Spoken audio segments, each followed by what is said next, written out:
love something that I was so scared of and that I hated. A lot of you, like I said, sent me so many resources that literally converted me. You guys praying for me is what converted me. God worked so strongly through those prayers.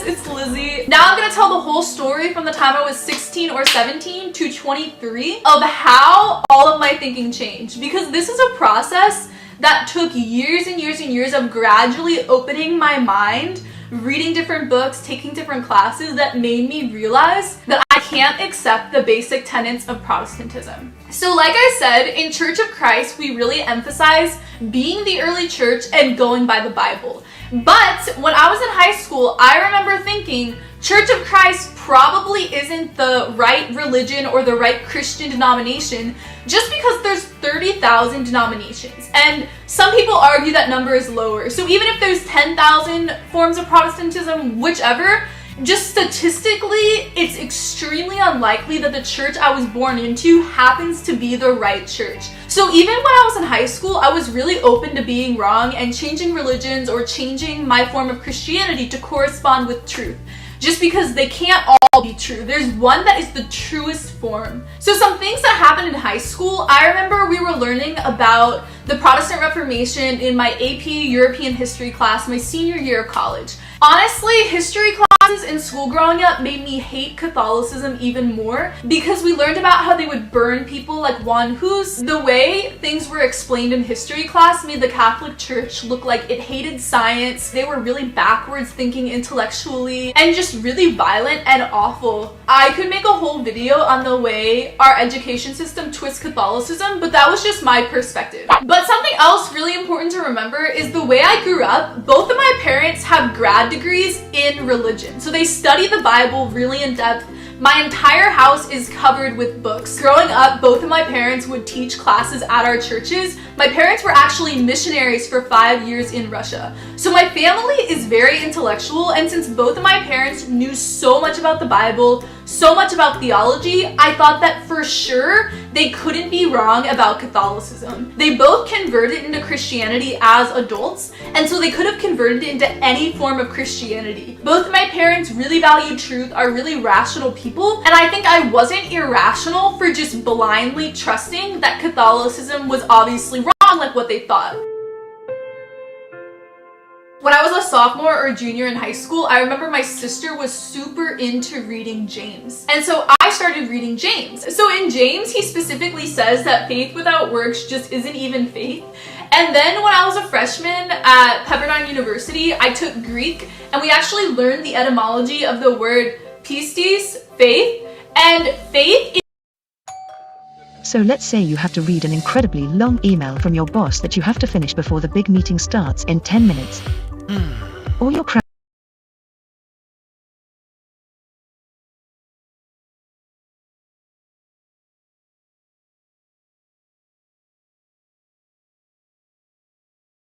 In the Protestant Reformation, splitting faith and works as two separate things is impossible to the original meaning of pistis, of faith, of how it would have been understood in the first century. So when I was 17, 18, I just stopped believing in faith alone salvation because I was like, that's wrong. It makes no sense to try to separate it.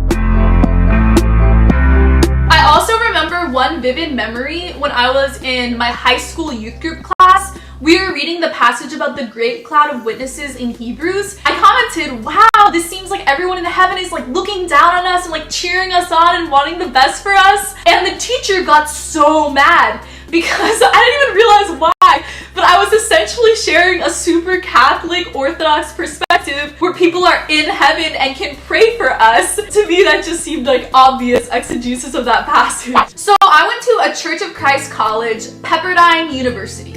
And I was in the religion department at Pepperdine. So I took about 15 religion classes when I was in college. I had all these professors who were Protestant, who were Church of Christ. So I didn't realize it at the time, but looking back, My entire life had been in a Protestant bubble. Every youth minister, pastor, professor, speaker, every book I read, every commentary, my parents, everything was just Protestant. I'd never gone to mass before. I didn't know anything about Catholicism except for what I'd been told about it. And because everyone I respected intellectually who had gone to school to study the Bible and study Christianity was Protestant. You know what I mean? I was within this bubble. So then things started to change.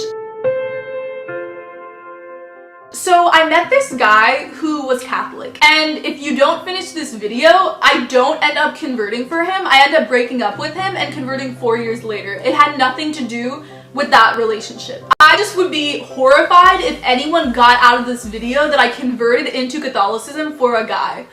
Obviously not. Anyways, so when I was a sophomore in college, my boyfriend was this Catholic guy. The relationship changed me in the sense that I had all this animosity, negative passion towards Catholicism, and when you love someone and know someone on such a deep level who is Catholic, it forced me to recognize that he is a Christian. My church growing up, Church of Christ, taught that to be saved, you had to be full immersion baptized, which meant that Catholic baptism isn't real baptism. So my boyfriend had been infant baptized, sprinkled, and so that wasn't real baptism according to my church. But I just rejected the idea that he wasn't a Christian or wasn't going to heaven. That seemed insane because I knew his prayer life. I saw how much he read scripture. He was doing so many actions in his life to live for God. There was no way he wasn't a Christian. He never really got anywhere in trying to convert me. It was more of just him showing Catholicism to me. So he would send me prayers of saints, just showing me that Catholicism is Christianity and the way I understand Christianity. Also, I was super into poverty relief in high school. Just that I'd read a lot of parts of the Bible, the Gospels, and the prophets, and I thought we really needed to focus on giving away a lot of our money to the poor. And at none of my churches growing up was that a focus of theology or where the budget was going. And something I noticed is that Catholicism really focused on helping the poor. And that was just really cool. Like, all my friends who were Catholic always gave money to homeless people. Stuff the Pope was doing. Catholics just have a ton of hospitals, a ton of relief services. They're really into helping the poor. It's just blatantly obvious. And my Catholic boyfriend talked about poverty relief a lot. We really jived. Is that the word? We really agreed on that, and he just explained how at his church, in his youth group, they talked about giving to the poor so much. I ended up breaking up with him for a lot of reasons, but one of the things I thought was just I do not want to end up with a Catholic. The whole not using birth control is something I could never accept. I was a philosophy major at Pepperdine, and there was this really weird trend that started happening where people started converting into Catholicism from Protestantism. It was so bizarre, and I think now I'm the 7th person who has become Catholic or Orthodox. Some of these people were my friends in philosophy club, and I always just felt really awkward asking about Catholicism because I thought that Catholics were worshiping Mary, and just knew I couldn't have a theology conversation with a Catholic because I would come across as thought all these crazy things about what they believed. So I never asked anyone why they were converting because I just knew I couldn't do it in a way that was chill. Because I hated Catholic theology so much. And the people who are converting into Catholicism are top of the class. Really intelligent people that I look up to intellectually becoming Catholic. I remember thinking, wow, really weird trend, but these people aren't studying theology or church history, they're studying philosophy. Maybe they just really like Aquinas and Augustine and virtue ethics. I don't know. This one class I was in college that really converted me. We read this book by Pecknold, which I super recommend. Everything's going to be linked below that I mentioned. In this class, it was basically Catholic history, but I didn't realize it because we started reading Luke, talking about the Gospels and the early church. There wasn't a clear break between Catholicism and Christianity. My whole life, I'd literally thought of it as Catholicism is not fully Christianity. And I was like, there's the early church, and then Catholicism ruined all of it. I didn't really know where Orthodox fit in. So I had this class and we just gradually learned all about Christianity. We read a lot of Augustine, we read Irenaeus. This one chapter chapter of the Pecknold book talked about the real presence of the Eucharist. And I remember reading it and just being like, that's wrong. It's not true. It's a Catholic thing. Then I remember the day in class we were going over that chapter, Professor just said the early church believed in the real presence of the Eucharist. And I remember feeling panicked. Oh no! What if the real presence of the Eucharist is the view of the early church? I remember after class,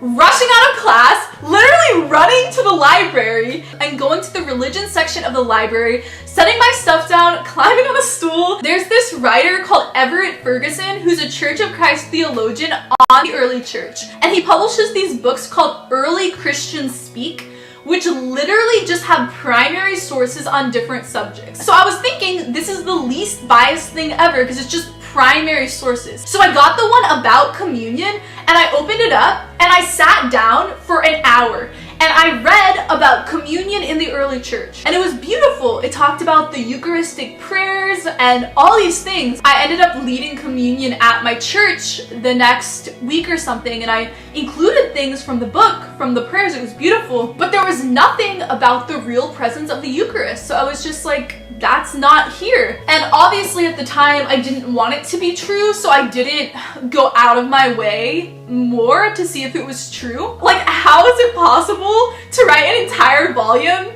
about communion and to leave out church fathers talking about real presence? How is this a book? Besides loving Augustine, something else that happened in that class, our professor just announced one day, he went on a little rant. He just says, Sola Scriptura doesn't make sense because you need tradition for the Bible. Tradition created the Bible.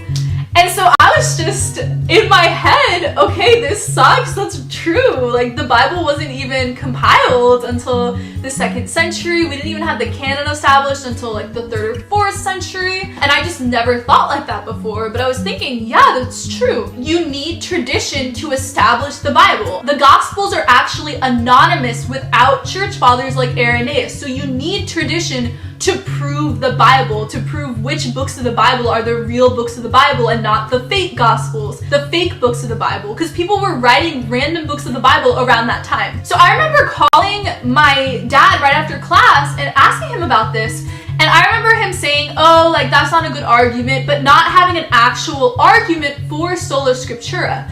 And so I stopped believing in Sola Scriptura my junior year of college. And you'd think that, why did I become Catholic then? First of all, I loved Church of Christ. The church I was attending on campus, I was a campus ministry leader. I was leading Bible studies. I would lead prayers, speak in front of my church a lot. I was really involved in my church. The 3 summers that I was in college, I spent 6 weeks as a missionary in Thailand.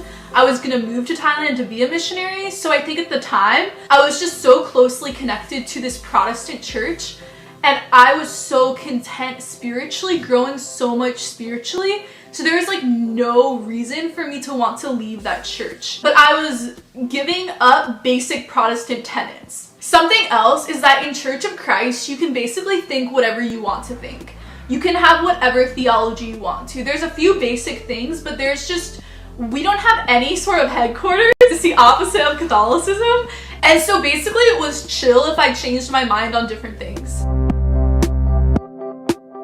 The 2nd semester of my junior year of Pepperdine, I took a class on church history, and we had to go to a Catholic service and an Orthodox service in the class. I went to a Catholic Ash Wednesday service, took communion because I had no idea it was real presence communion because I didn't believe in it, and I didn't know I couldn't take communion. And it's so sad looking back because I took communion and I didn't even understand body, blood, soul, divinity of Jesus. I also attended an Orthodox church. Orthodoxy brought me into Catholicism. I fell in love with Orthodox. I realized that some parts of Orthodox, like full immersion baptism, a cappella, mostly a cappella worship, it was just very similar to Church of Christ. And so I realized, wow, Orthodox is like the early church. It was like a connecting point. So I remember walking into, it was a Russian Orthodox 2.5-hour Vespers service in Russian. So it was just super culture shock to me. But at the beginning, I remember going around looking at the icons and just,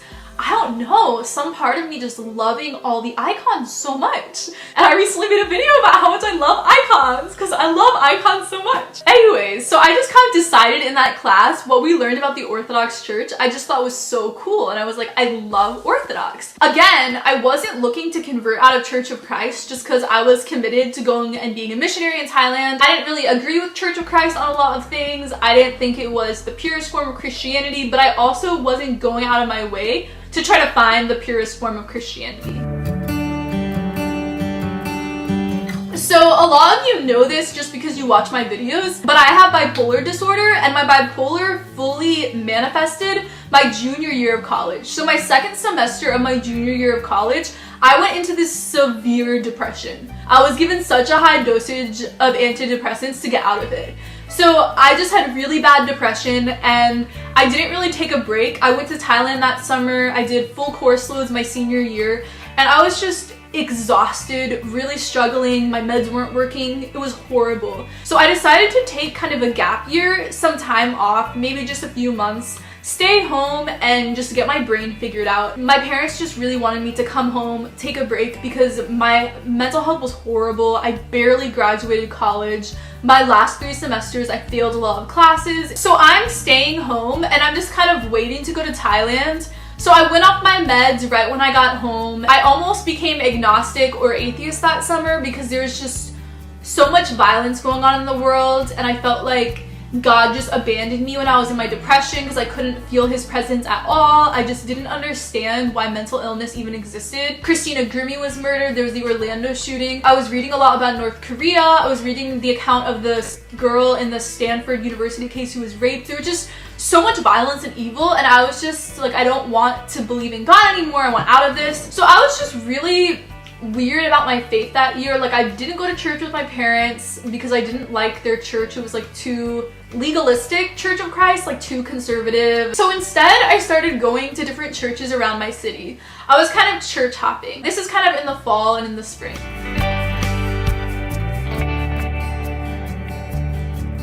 I went to so many different churches, and I remember just thinking, I don't agree with any church on their doctrine.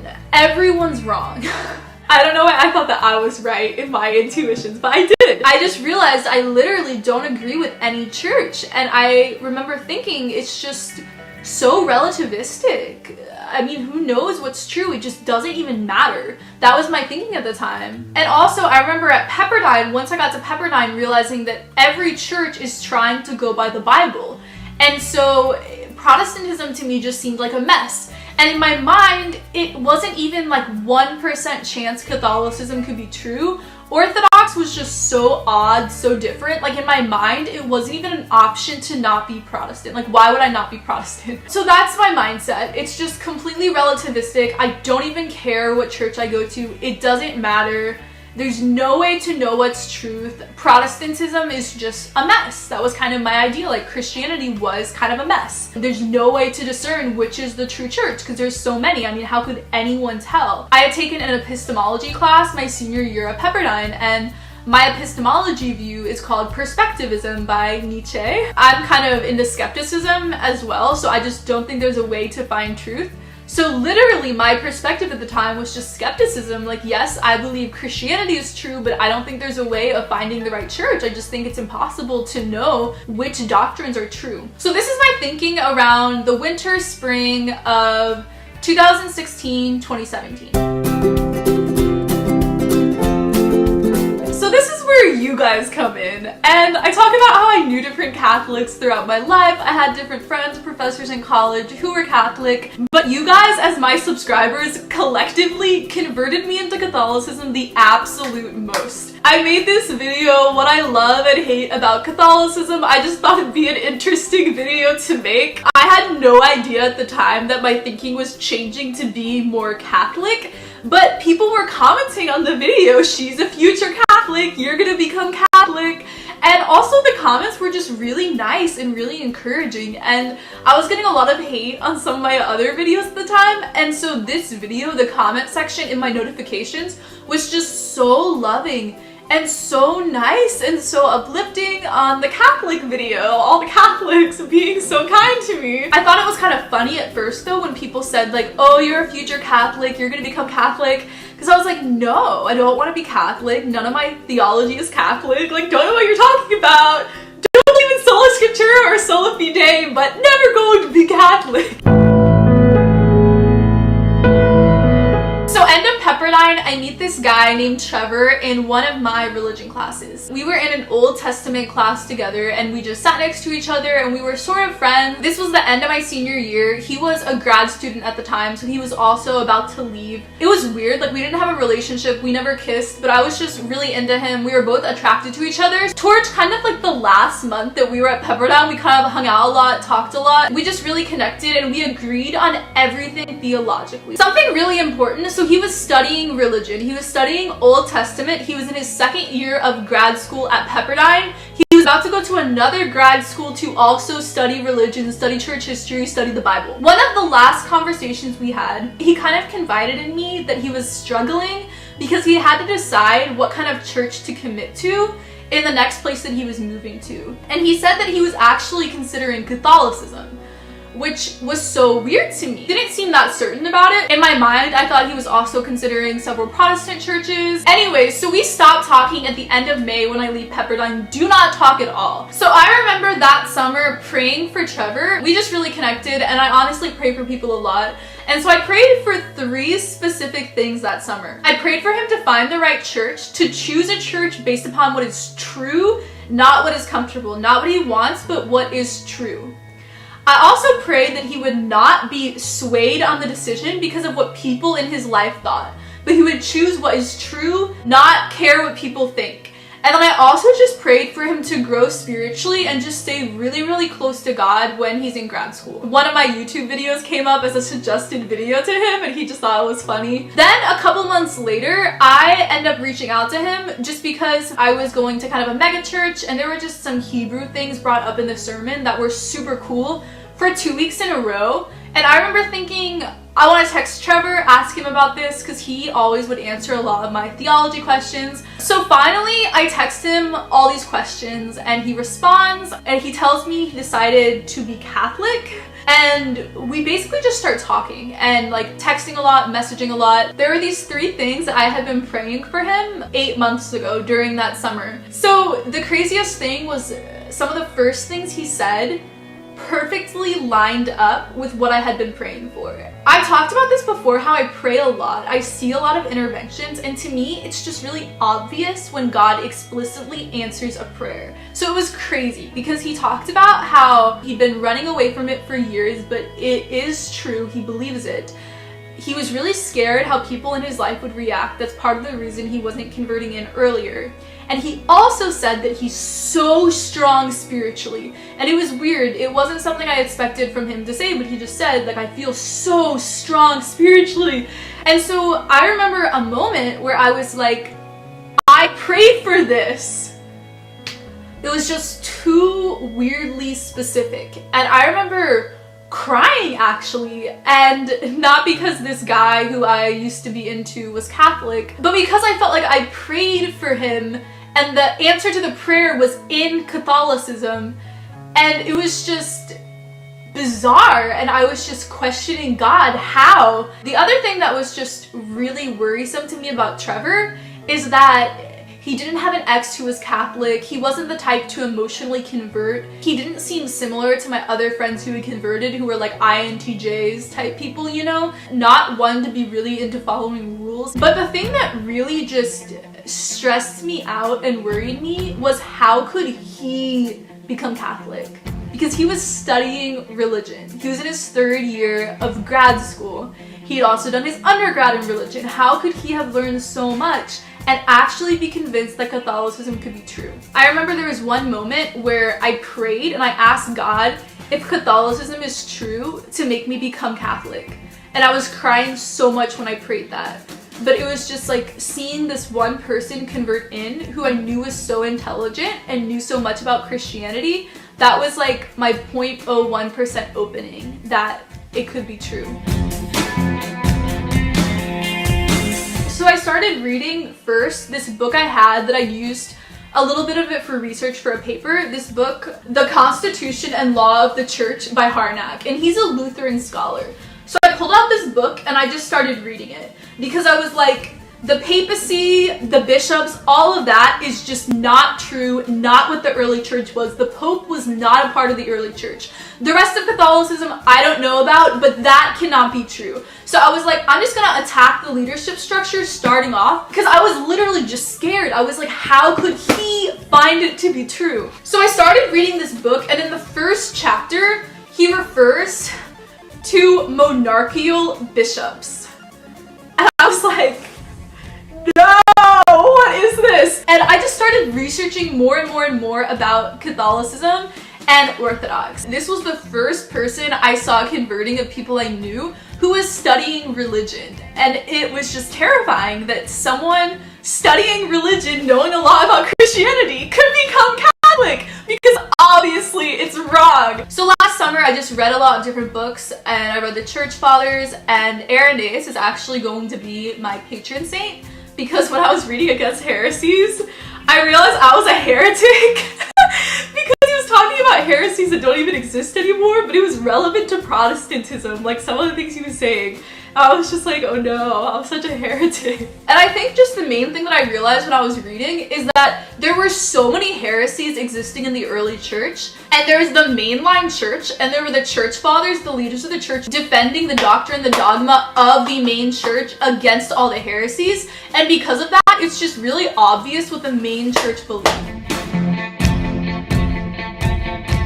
I don't really remember exactly when it started happening. Maybe it was videos that I made February, March, more like. But essentially, everyone started trying to convert me. I would get Facebook messages, Twitter DMs, emails, comments, like constantly getting people telling me to become Catholic or Orthodox, giving me so many resources, Bible verses, book recommendations, arguments, tons of blog posts explaining things, and audio podcasts, sermons to watch, an overwhelming amount of information, and so many people commenting that they were praying for me to become Catholic. That was the biggest thing. I just knew everyone was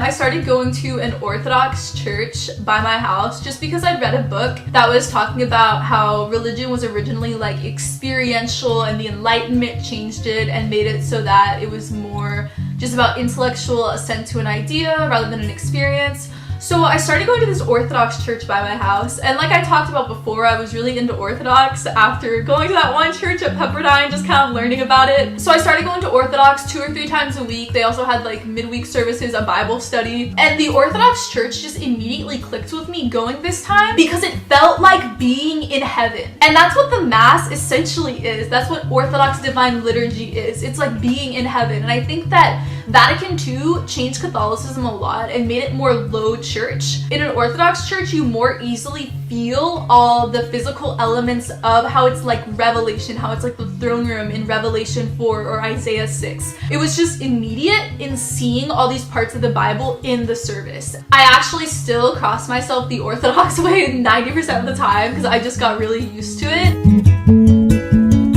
And so one of the things that I was realizing at this time is that I had access to all of Christianity, and I understood that the Protestant Reformation had cut out core parts of Christianity. Fellowship of the Saints was one of the things that I just immediately latched onto. I thought back to high school and reading that verse about the great cloud of witnesses, and I remember, for example, the first time I read Clement's letter to the Corinthians, I was just like, wait, so the Bible continues, because in the Bible there's these letters from the apostles to other Christians, and they're so encouraging and uplifting and amazing, like the Pauline letters I love.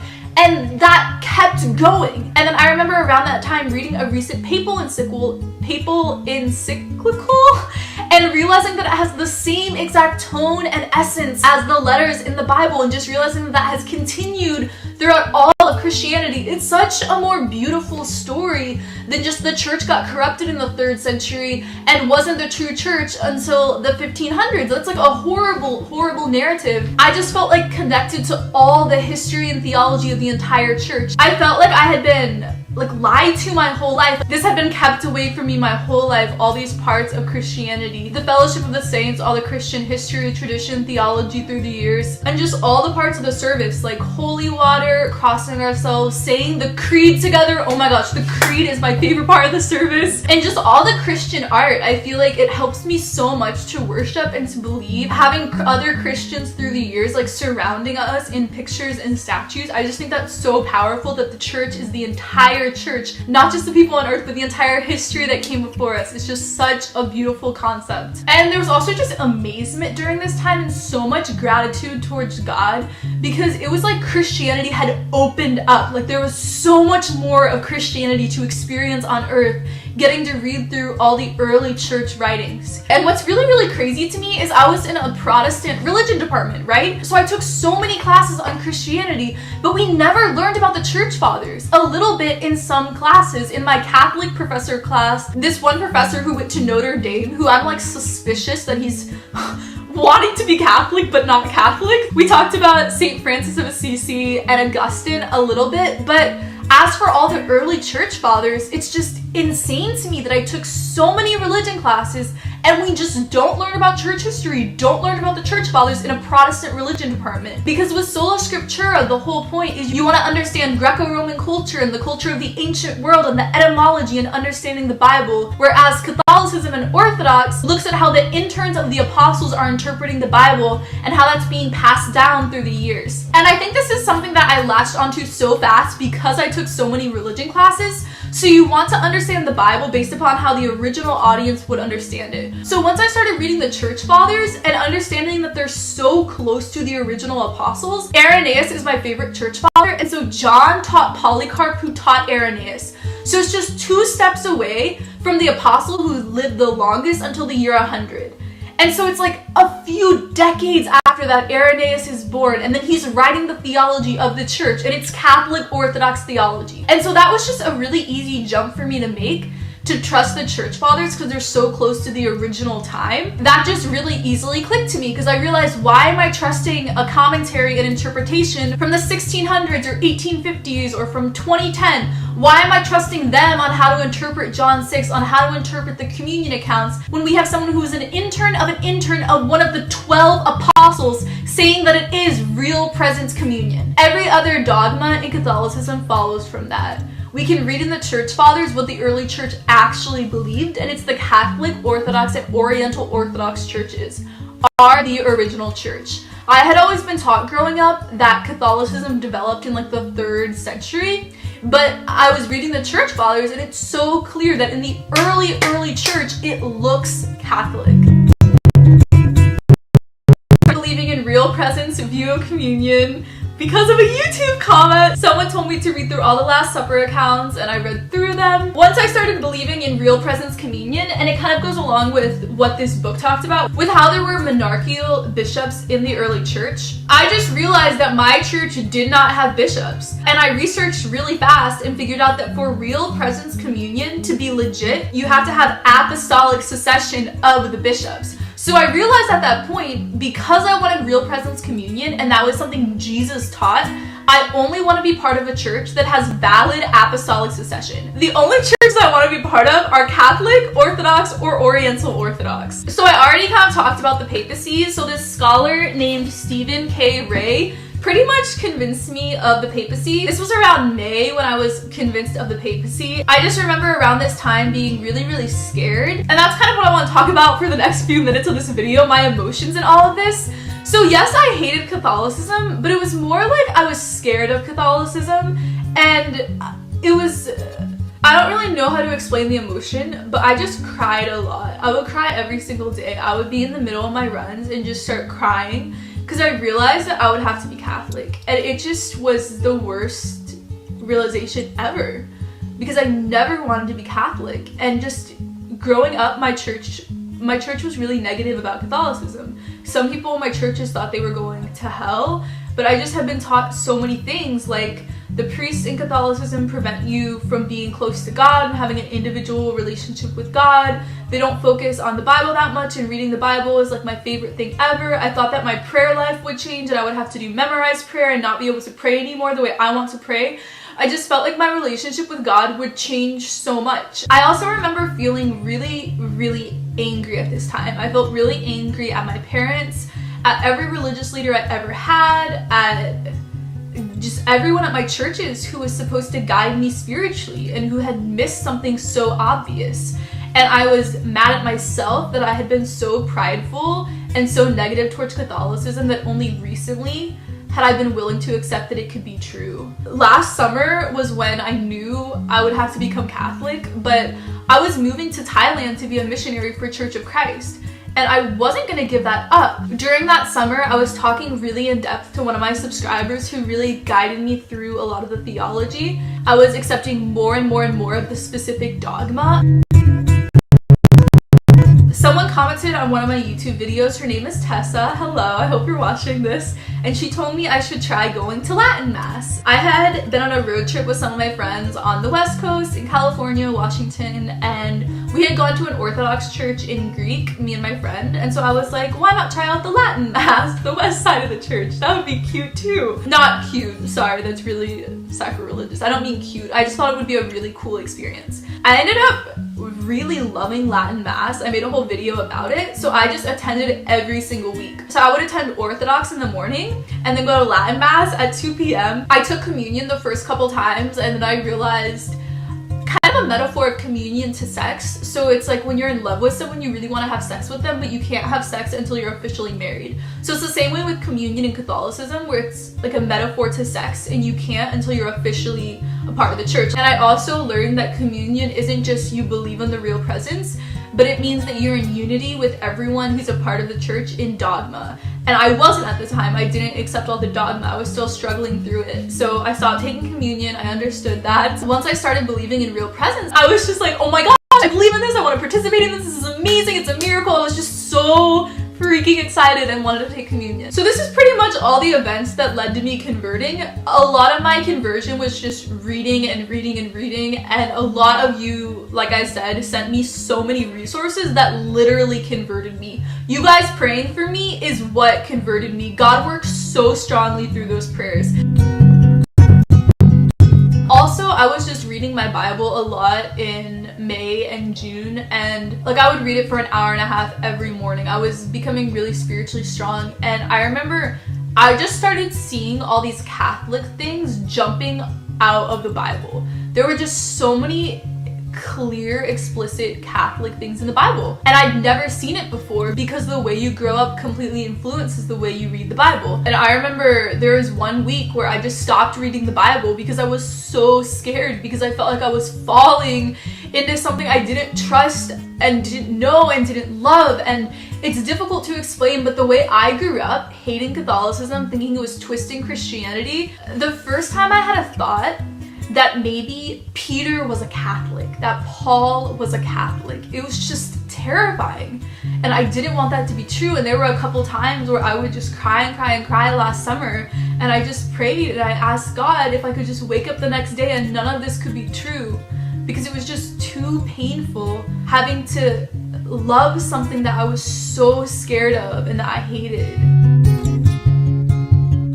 So I actually got ghosted from going to Thailand. I know I talked about this, but they literally just stopped communicating with me. I had already been making some like explicitly Catholic titled videos, and I mean some of it was clickbait. My YouTube channel is public and people know about it at like the churches and like schools I'm a part of and stuff. And so I still don't know exactly why they didn't want me, but it was really traumatic. I cried so much when I realized I wasn't going to go be a missionary. And it was kind of like, I thought I would need to read about Catholicism for 3 years or so to be convinced of everything 100%, of like all the dogma and stuff. But once I realized I wasn't gonna go, I was like, I want to move to California to be near my friends. and I moved over here and I started RCIA right away, and now I'm getting confirmed at the Easter Mass. So it all happened a lot faster than I wanted it to, but then at the same time, once I realized this, it's my thinking that has been changing since high school. You know, it's not like all this happened last year. Also, a cute part of this story. So the guy I briefly mentioned a few times, Trevor, I'm actually dating Trevor now. Craziest thing. I never wanted to be with him because he was becoming Catholic. He had a dream about me mid-August of last year, and so he reached out to me and he was shocked that I changed my mind on so many things, like shocked. Especially like birth control, because I'm so feminist. I was so vehement against that anyone who thinks that is so sexist and awful. And the fact that I could change my mind on all these things, he was just like, how? Like, how did this happen? So we started talking. He was in RCIA then as well. We're actually long distance, but once we started dating, it was really helpful just because before I'd been crying by myself every other day and I had no one to talk to about this, and I wasn't talking about it on my YouTube because I didn't even tell my parents about it, so I couldn't be public about it at all. And I was just reading so much on my own and having so many emotions, and once we